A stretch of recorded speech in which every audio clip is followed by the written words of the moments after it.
How's everybody doing? Good. I'm going to take this out. It's going to help me a little bit.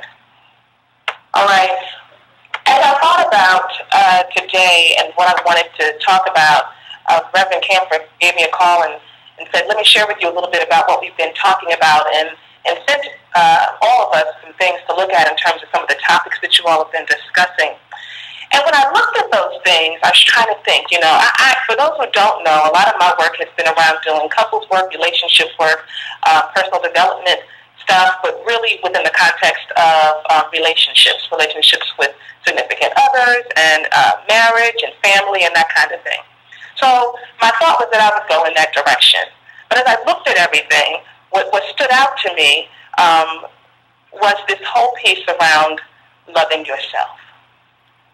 What stood out to me as I sat here and you all did the beautiful presentation was the ability to accept the context in which you come into the world that you often have no control over, like you spoke about, but the ability to see beyond that and to understand that the context is not who you are, but that you have to learn to accept and then be able to love yourself.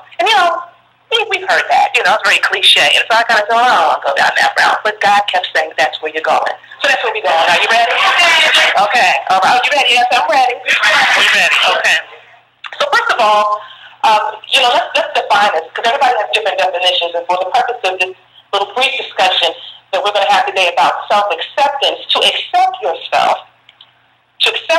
and to love yourself is to promote your own well-being, to further your own interest, and to have an exceptional interest in and admiration for yourself. And when I read that definition, I thought, that's not even okay, not, in our community. You can say that about Oprah, but I'm not supposed to talk about myself that way or say, I'm exceptional, I'm furthering my own interest. So there was an automatic piece that came up for me in that in terms of how difficult that can be for us to do.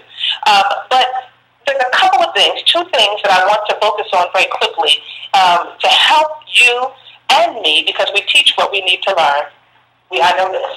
To help you and I be able to push forward to this, to really understanding what self-acceptance and self-love is about. The first thing, I think it's perfect, and God is so great, because what Reverend Hutchinson talked about is the need to tell your story, the need to be able to go back. It is a requirement to be able to go back, to look at your life and see what your story is, to give voice to it.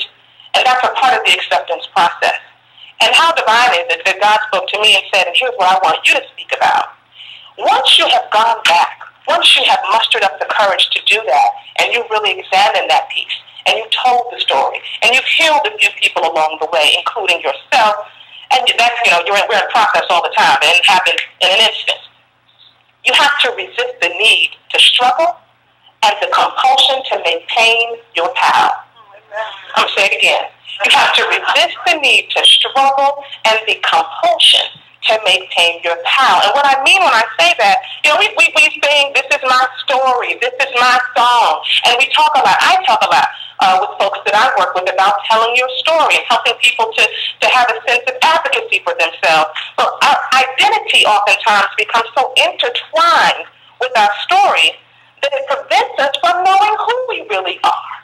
It prevents us from really getting a sense of what it means to really tap into the divine feminine in who we are, because we see our story as who we are.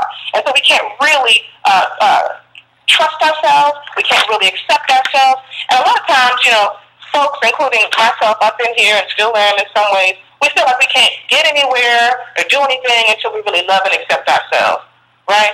But we also feel like we can't love and accept ourselves until we get somewhere and we do something, And so we just caught in this evolutionary piece where we just keep going around in a circle and a circle. But what we have to understand about loving ourselves is that it's not something that happens in an instant. You can't just decide, I'm going to love myself. Because how many times when you come to things like this, you feel very good, right? You go home, you're journaling, you're ready to come to church, you get a word, right? And then your enthusiasm starts to fade a little bit. Some of those patterns of the mind and the patterns and the habits of ourselves start to come back and they reemerge. And so we can't get rid of it. And that's because we confuse self-love with how we feel about ourselves. I'm going to pause for a minute because that's something I really want you to take in. We confuse self-love with how we feel about ourselves. Feelings are wonderful things. They give us an understanding, sometimes an inclination about where we are, but they're not necessarily reliable. Feelings come and go. Feelings are up and down, left and right. And so we can't confuse self-love with how we feel about ourselves. Because we think about self-love, and we want this warm, comfy feeling. Oh, I feel good about myself. I'm doing things, and I'm beautiful. And we want that feeling in terms of self-love in the same way we might imagine love from a partner or from a mother, because they love us and I feel good. But what we really need to understand about self-love is that we have to focus on forgiving. Love is action. If you want to increase your ability to really expand the love you have for yourself, you have to act. It's not how you feel about yourself, it's what you do for yourself. What are you doing for yourself? You talked about it already here today. You talked about being able to pay attention to how you eat and when you exercise. And what are you doing in your quiet time? How are you acting for yourself? When you do that, your internal will line up with what you're doing. So we cannot think that it's something that we're just going to think of, or we can have these conversations and we're being transformed in that process in and of itself. You have to be moving and you have to be acting in terms of the self-love piece.